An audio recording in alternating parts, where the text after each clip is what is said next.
UMG, Universal Music Group, has filed a first court response to Drake's defamation lawsuit over Kendrick Lamar's diss track Not Like Us, blasting the case as no more than Drake's attempt to save face after losing a rap battle.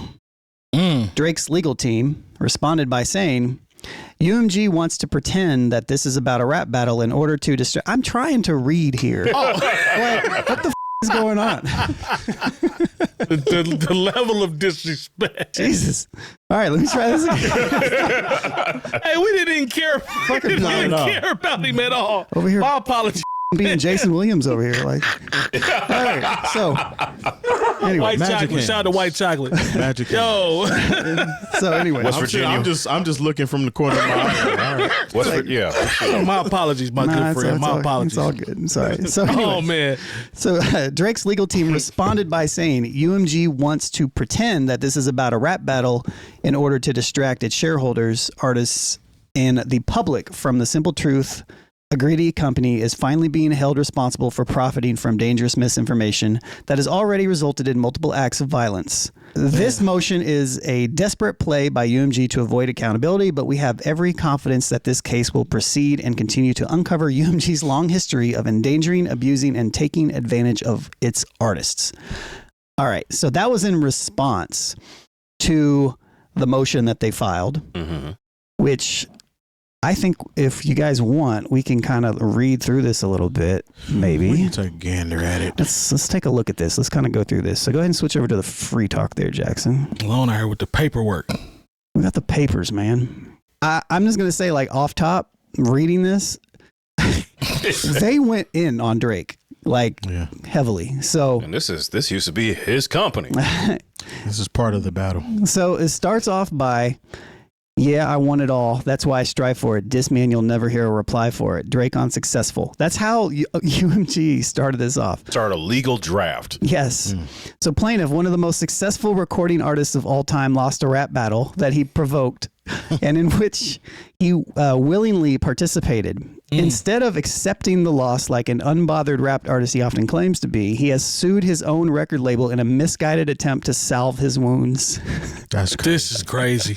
Plaintiff's complaint is utterly without merit and should be dismissed without prejudice. It's already wild. Yeah, that's that wild. right there is like is very good. That beginning it's statement like, all in itself. Did Kendrick write this? Like, what's going on here? Is he on the legal team? Wow. Great assessment. Introduction. In the spring of 2024, two of the most popular recording artists in the world, Kendrick Lamar and Aubrey Drake Graham, engaged in a high-profile rap battle. Over the course of approximately 2 months, they exchanged increasingly vitriolic and incendiary diss tracks. Sometimes responding within hours of each other. Drake encouraged the feud. For example, when he felt that Lamar was taking too long to respond, Drake released a second recording in which he goaded Lamar to continue the public rap battle. Lamar did just that, and collectively, Drake and Lamar released a total of 9 tracks taking aim at each other. Multiple commentators declared Lamar to be the winner of the battle. This is just ridiculous, man. So, Not Like Us is the penultimate track in the feud. It is the subject of the complaint. The recording and music video were released by Lamar through defendant UMG on May 4th, 2024. It's crazy to think that was that long ago. Yeah. It's almost a year. Be with you. Yeah.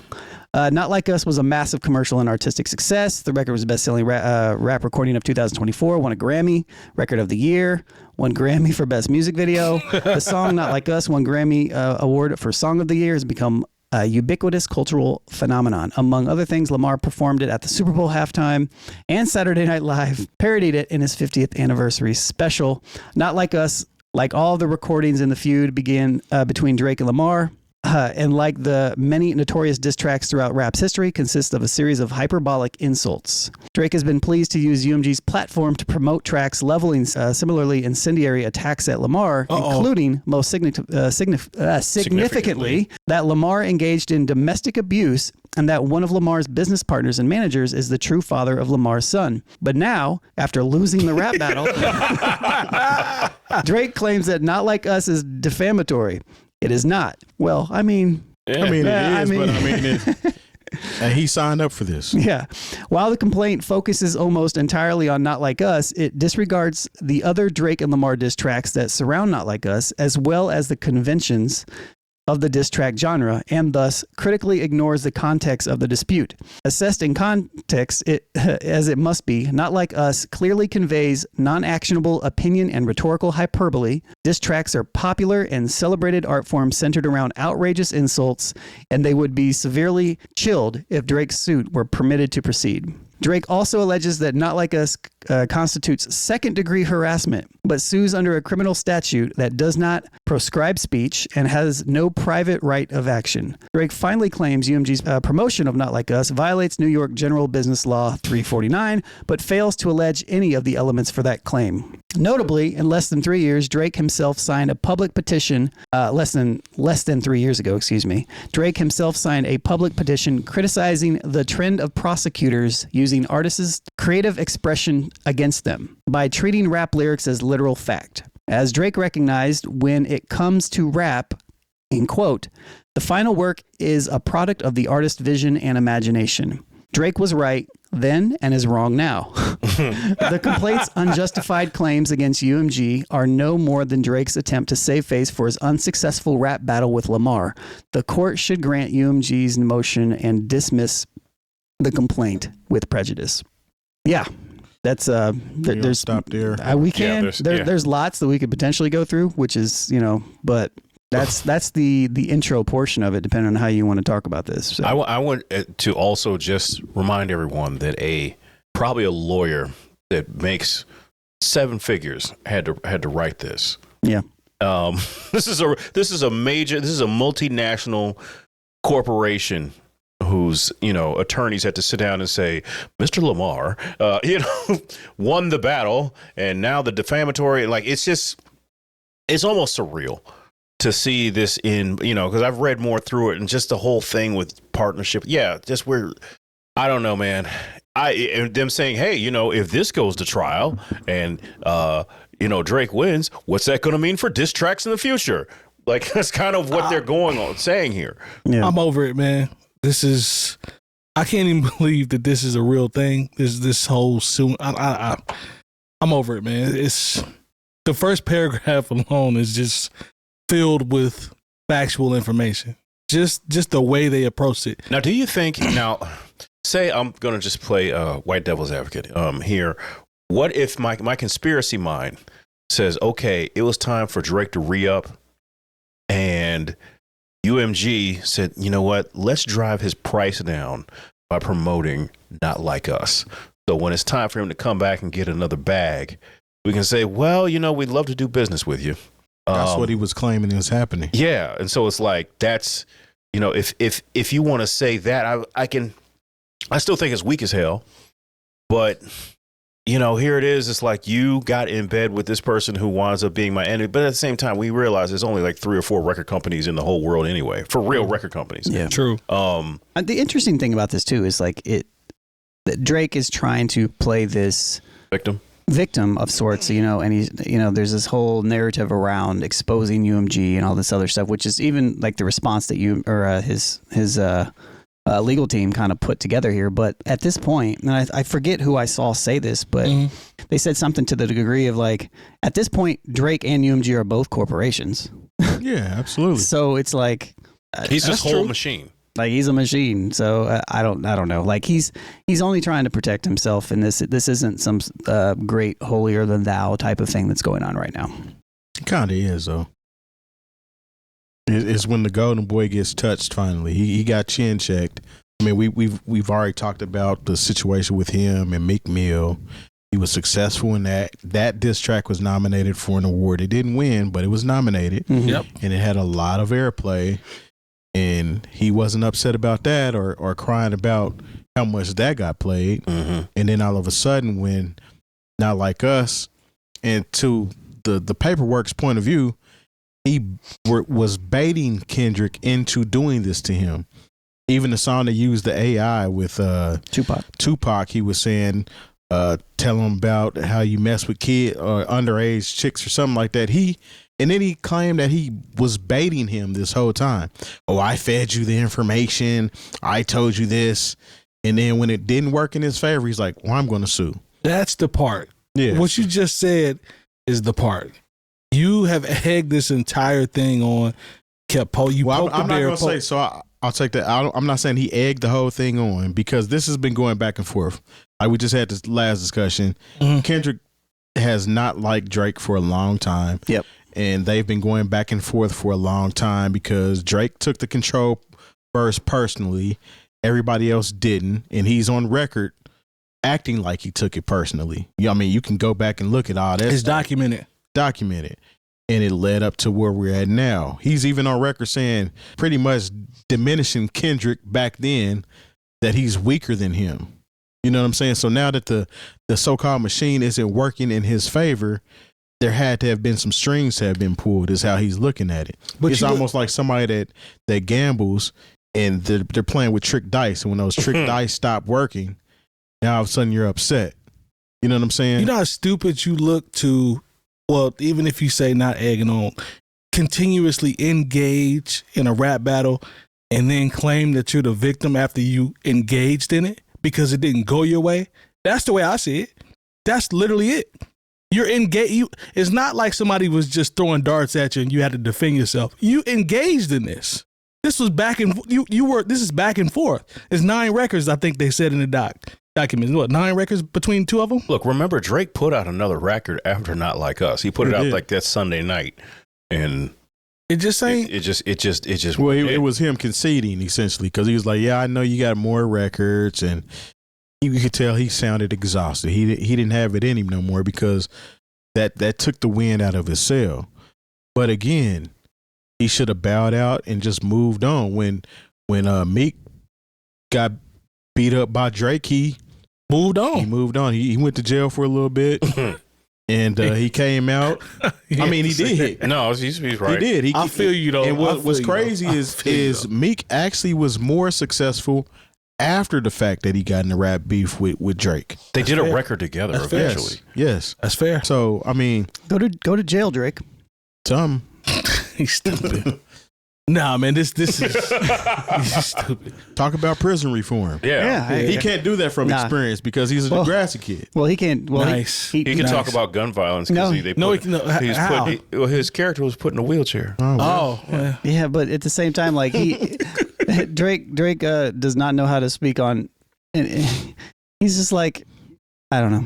Yeah. No, we talked. Yeah, we know. He's like Kai Cenat or XQC or one of these streamers. He doesn't know anything about anything. Like he's not a political person. Nah, we don't want to talk about what's that. wild is those are youngsters. Drake. I know. Drake is Drake of is- age. yeah. I know. He should know. Those something. are actual kids. Like they super XQC's young. a little older. Well, Kai Cenat is what? How old is he? I don't know. 20 something. Like It's not the point. Yeah, you know. So it's just like Drake doesn't care about anything No, except he for doesn't, Drake, except for himself. which is why this is stupid. Yeah, and This is stupid, man. And it's not the first time he's tried to sue. I love the fact how the lawyers are pretty much just reading him his rights. Yeah. In this, it's like you gave us a deadline to respond. Here's our response. Just like you kept telling Drake to hurry up and drop. Here, I'm about to drop for you too, and this is what it is. So let's go to war. Now you're about to have another battle, and it's already not looking like it's going your way. You had 3 separate lawsuits. 2 of them they say they've been settled. There were no monetary settlements. Mm-hmm. There was a lot of people saying, well, there had to be something in there. Drake is still doing what he's supposed to be doing because they settled. Settled does not mean he got paid anything. Nope. And that's how ignorant people are in the world, man. It's like you can say any key word and they think that means something big happened in the favor of this person. No, they came to an agreement between the two, which was the settlement, and they moved on. So now we're down to 3. He's already had 2 strikes. Don't strike out. Hey, the 3rd one's on the way, and then what's it gonna look like? I mean, he made a post last week saying that he's about to change some things up, and this is not going to be Oh, good for him. Yeah, that's good for him. Hey, nobody said we didn't like you, Drake. Nobody.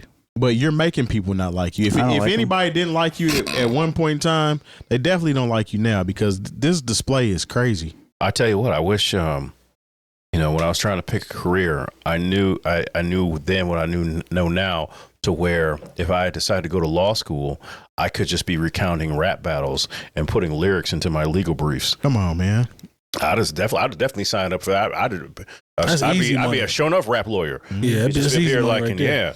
What other key points is in this paperwork? I saw There's a Long lot. going through the I was just Long like going scrolling through paperwork. it. Yeah, like I mean, they're like Let's touch on some more. they're quoting. Let's touch on some more. They're quoting lyrics. Go ahead and switch back over. Yeah, so let's see. We looked at the introduction aspect. First paragraph was fire. So it talks about the parties. Drake and Lamar engage in vitriolic rap feud. Duppy freestyle lyrics. Drake Push T feud. That's referenced. Public feud between Drake and Lamar traces back to October 23rd. I mean, it traces way farther than that, actually. Oh, no, look, they do a timeline. Yeah, they do an entire timeline on this. So, and then this they is go very thorough. They even quote lyrics, Drake urges Lamar in the voice of Tupac to talk about Drake like young girls. You mentioned that. Oh, okay. In the voice of Snoop Dogg, he says this. Lamar responds with 2 tracks. It's just covering the entire thing.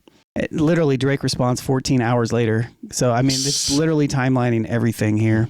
This has to be the greatest rap battle in history at this point. Yeah, I think mean, so. just off the fact that it's what would you say, Jerry? Was 3? This is the third one. New Yorker article asking, has there ever been a clear loser as Drake? Dang. New York Times article noting Lamar's unofficial winning a high-profile diss war with Drake, Not Like Us, has also massive commercial and artistic success. It has been heard or viewed nearly 6 billion times. Wow. I can attest to that. I was in a gift shop on the way back here earlier today in Orlando, a gift shop. And Not Like Us came on in the gift shop. That's crazy. Huge gift shop with a mermaid out in front of it and everything. The thing is, Not Like Us, because I go through Billboard every week, is still like in the top 20. Yeah. So it says it was the best-selling rap song of 2024. It said this is all in reference to, the allegations essentially that these numbers were ramped up or something. It set multiple records, including most single-day streams for a rap song in the U.S., the fastest to reach 300 million Spotify streams, the most streamed song in a 7-day period, 96 million. Within the first week of its release, Not Like Us debuted at number 1 on Billboard Hot 100 and ranked first on YouTube's weekly top music video chart from July 4th to August 8th. It has maintained its popularity. On October 7th, Billboard reported that the recording had reached 45.4 million total audience impressions on radio. It has also been used in over 1.3 million videos on TikTok. That's actually not a lot. That's not a lot. Yeah, actually, no. Let me rephrase. That is a lot. I was gonna say, I was like, what? Yeah. I was relating it to plays, videos made. So 1.3 videos were made and used that music in it. Rolling Stone deemed it the biggest moment in music this year. The song, recording, and video were collectively nominated for 5 Grammy Awards. So they're just repeating. They're just running it up on them right here. Yeah, a whole bunch of stuff. Drake fails to state a claim for defamation. The alleged defamatory material is non-actionable opinion and rhetorical hyperbole. As you keep scrolling, I'm just like, I can't and let believe me put this. I said Not Like Us is still in the top 20. It's still in the top 5. It's the number 3 song in the country right now. Number 1 is Luther with him and SZA. Man, The only thing breaking it up is rough out Lady here, Gaga and Bruno Mars. Rough out here. Once again, Luke, under this standard that Drake has presented, Luke should have sued. Yeah. Eazy should have sued. Yeah. A lot of people should have got sued. By now. If we PM go Dawn this should route, have sued. they definitely man. should have sued. Actually, no, they really should have sued. Yeah, they should have sued in real life. Yeah, you seen what Third Base did to MC Hammer in that video, Yeah. or MC Hammer likeness. Yeah, I mean, an actual hammer with glasses on it. Yeah, it's like Had Henry Rollins in the Pop Goes the Weasel as Vanilla Ice, you know. I should sue. Man, I that's the new study rap standard. battles for a living. Brilliant. That's brilliant. you have not no. Look, when No, you sir. listen, everybody talks about how, no Vaseline. I mean, basically, it's a bunch of hyperbolic, very mean gay taunts Come on, man. to NWA. Yeah. When we talk about how 50 Cent did Ja Rule, Yep. Ice Cube kind of did the same thing to NWA. NWA disbanded after that. Yeah, after There was nothing. there's no more NWA songs. After None. that, there was like, no. That was it. It was all right. We gonna go our separate ways and see what we can do on our own. You know what I'm saying? So, come on, man. And Eazy was in cahoots with the top dog at Ruthless. You know what I'm saying? He was supposed to be the top dog. Yeah, so if we're talking about somebody that point. could have done something at some point in time, he was like, nah, we just gonna move on because this is rap shit. This is what we do. Yeah. Drake.